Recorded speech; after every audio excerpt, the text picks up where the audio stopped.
Comitê de Política Monetária do Banco Central, o Copom, elevou a taxa básica de juros, a Selic, em 1 ponto percentual, passando de 13,25% para 14,25% ao ano. Com isso, a taxa atingiu o maior patamar desde agosto de 2016, quando também estava em 14,25%. Quem vai trazer mais detalhes é o repórter de O Tempo em Brasília, Levi Guimarães, direto do Palácio do Planalto. Levi, bom dia.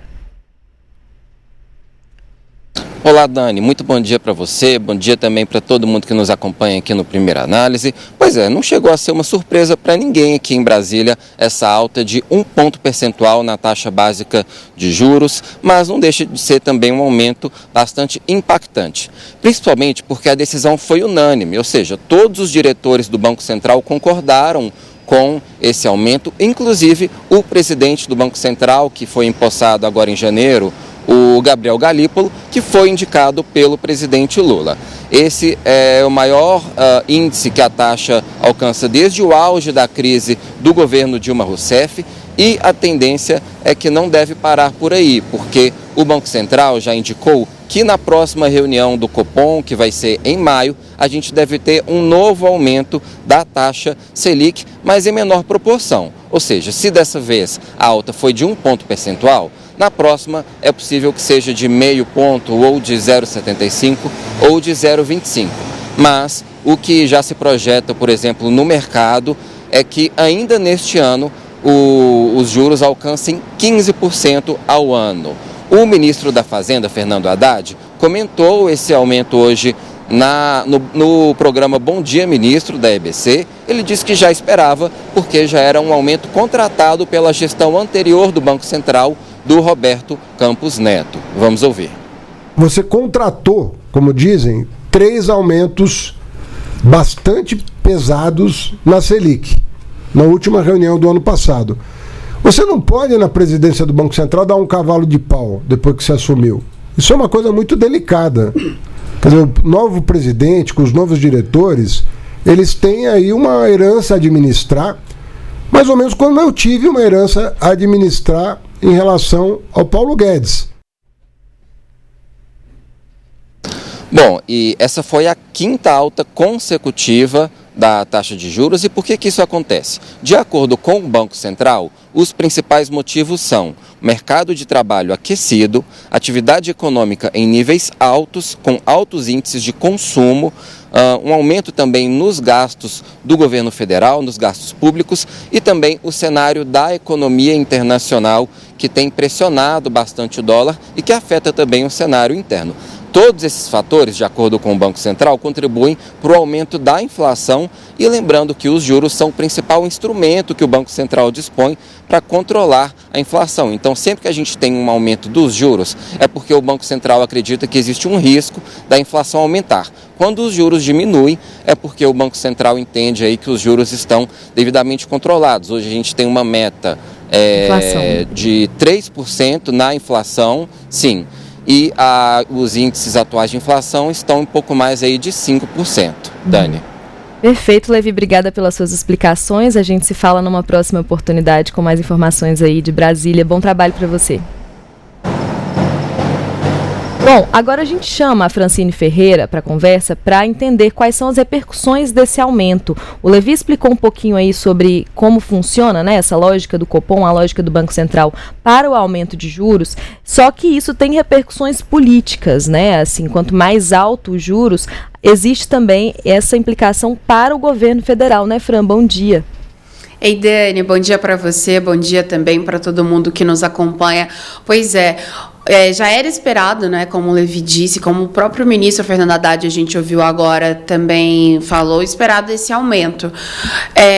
Mas enquanto o Haddad tenta minimizar, jogando muito isso, né, para a questão de uma herança e tudo, o presidente Lula, por outro lado, está focando aí todas as forças e todas as questões relacionadas de uma forma contrária ao que o próprio Banco Central quer, que é o que ele está focado mais, uma questão de aquecer, aumentar o acesso ao crédito na economia. Ontem, o Lula estava participando de um evento lá no Ceará, em Fortaleza. Ele já tinha sido divulgada aí a ata da Copom, do Copom, só que ele resolveu não falar diretamente sobre a ata, mas ele jogou justamente esse discurso para um discurso mais político, para outra área, voltando aí justamente para a questão da população ter dinheiro no bolso. Vamos ouvir?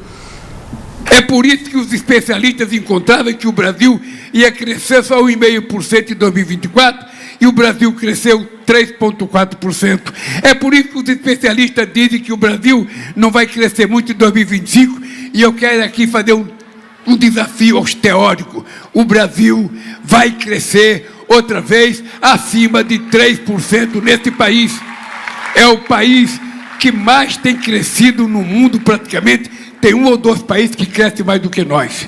E vai continuar crescendo, porque o salário mínimo vai continuar crescendo acima da inflação, porque os acordos salariais vão ser feitos acima da inflação, e porque a gente vai ter crédito para que as pessoas possam tomar dinheiro emprestado, pagar um juro mais barato e fazer os investimentos que quiserem.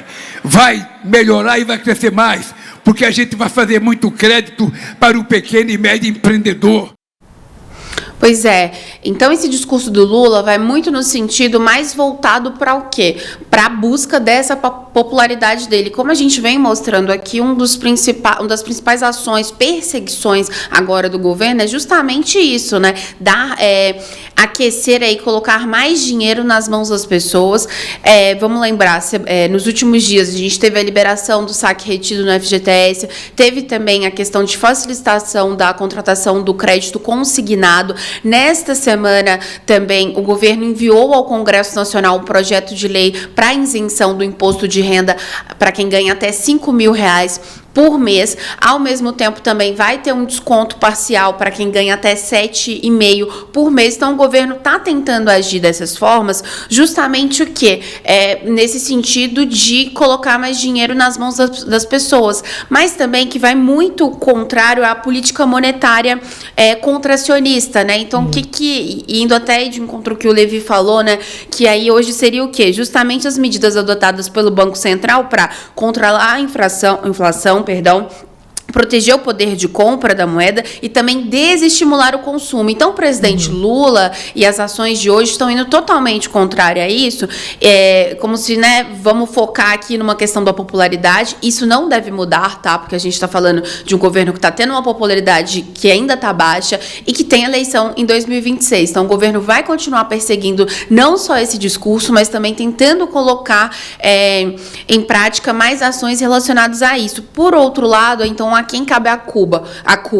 Como a gente tem hoje Gabriel Galípolo aí na frente do Banco Central, o governo vai continuar tentando responsabilizar a gestão de Roberto Campos Neto. Então, o Galípolo agora tem uma grande missão, porque a partir de um certo momento não vai poder mais se responsabilizar ninguém. E vamos ver qual que vai ser aí a posição do governo Lula também com o nome que ele indicou. E, Dani, só uma última questão que é importante a gente lembrar também, é porque também o que não convence o mercado, há uma desconfiança também com essa questão. Então, o governo está lançando esses programas, ao mesmo tempo não indica de forma clara onde vai ser essa compensação e quando indica, sabe que pode ter qualquer tipo de mudança no Congresso Nacional, como aconteceu no ano passado. Então, essa desconfiança continua e isso continua preocupando o mercado também.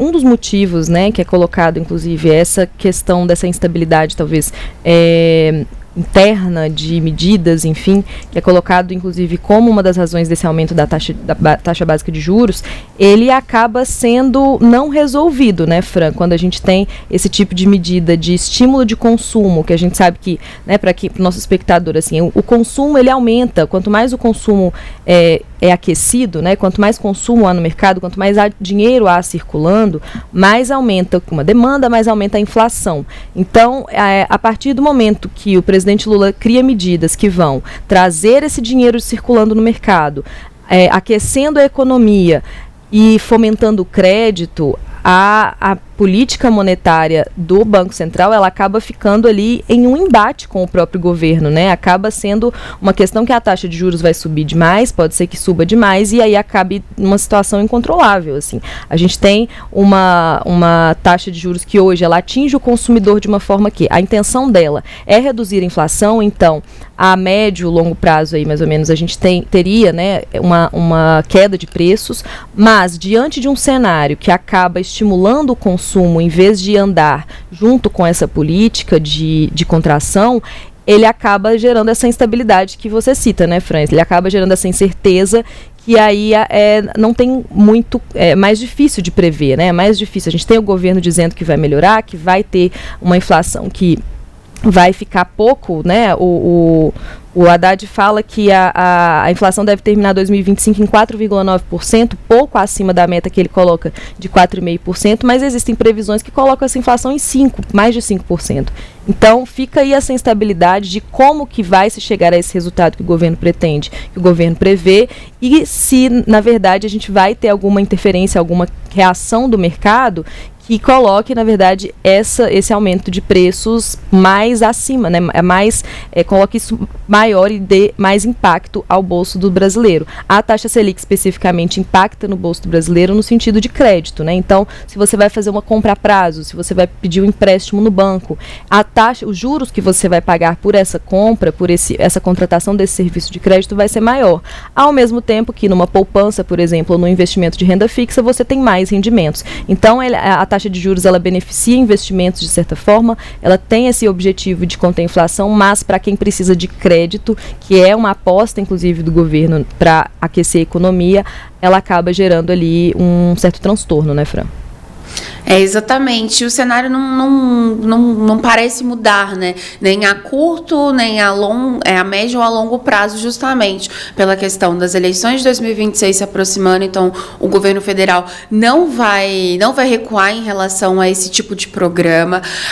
Com a questão da popularidade também, então, uma preocupação direta do governo Lula, então, retomando medidas que já fez ali nos 2 primeiros anos dele. E, por fim, a gente tem uma questão também relacionada a a essa questão do Congresso. Então, a gente tem um orçamento para votar hoje, que o governo vai precisar fazer várias mudanças também, mas que é aquilo, quando o imposto de renda até 5 mil, já está tendo uma chiação, vamos falar assim, no Congresso em relação à compensação. Então, essas medidas acabam sendo descaracterizadas. E um outro ponto, a Gleisi Hoffmann agora também como ministra de Relações Institucionais, então isso acaba impactando também em todas essas questões, na questão de confiança com as medidas de fato que são implementadas pelo governo Lula em relação à compensação de todo esse crédito. E como que está, Fran, essa situação do orçamento? A gente tem uma previsão para hoje, né? Começar hoje a votação desse projeto que já era para ter sido votado antes, assim. Qual que é a situação?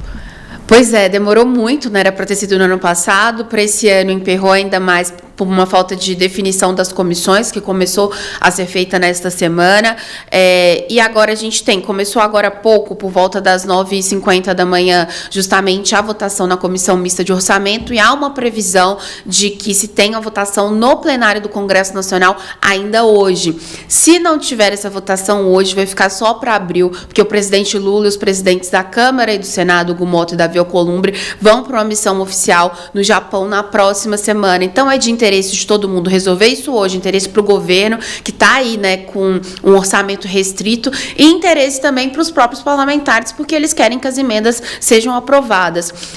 Falando de ações que são represadas pelo governo, e por isso que quer que isso se resolva logo, né? A gente tem a questão do reajuste dos servidores públicos, então é um tema que interessa o governo. Foram feitos alguns ajustes também. Então, tem a questão que tirou cerca de 7,7 bilhões de reais no Bolsa Família para investir em quê? Em outros programas sociais. Também querendo aumentar a popularidade do governo Lula. Então, por exemplo, mandando dinheiro para o Vale Gás, por exemplo, que é uma das apostas. Por outro lado, também tem uma questão relacionada ao pé de meia, que o TCU está falando com o governo que 1 bilhão que ele colocou no orçamento não é o suficiente.